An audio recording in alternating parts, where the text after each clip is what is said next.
संघर्ष हेच वास्तव जिवीत। एका गांवांत एक जाणटी बायल रावताली।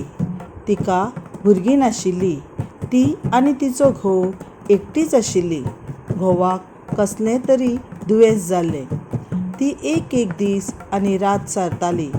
सगळ्या गांवांत हे जाणटे बायलेक सहानुभूती आशिल्ली, पूण जाणटी बायल स्वाभिमानी आशिल्ल्यान कोणा कडल्यान कसलोच आदार तिणें घेतलो ना। एक दीस ती रानांत लाकूड कापपाक गेली। दीसभर लाकडां कापून ती थकली। थोडीं लाकडां थोडी चडच बांदली, ताका लागून तो भरो तिका उखल्लो ना।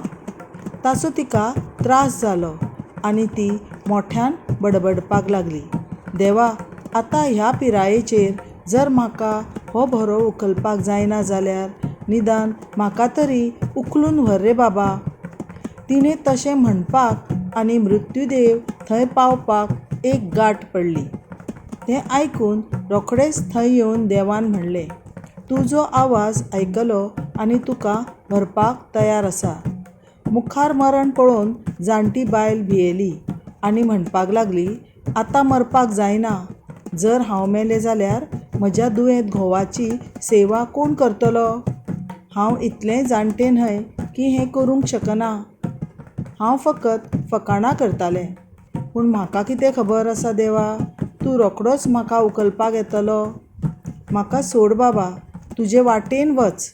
हें आयकून मरणाचो देव भायर सरलो आनी जाणटे बायलेन आपल्या सगळ्या बळग्यान लाकडाचो भरो उखलून घरा गेली।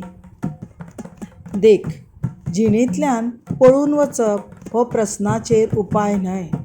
संघर्शाक तोंड दिवप, संघर्श चालू दवरप, आमचें दिसपट्टें काम चालू दवरप हेंच मनशाच्या जिविताचें सार।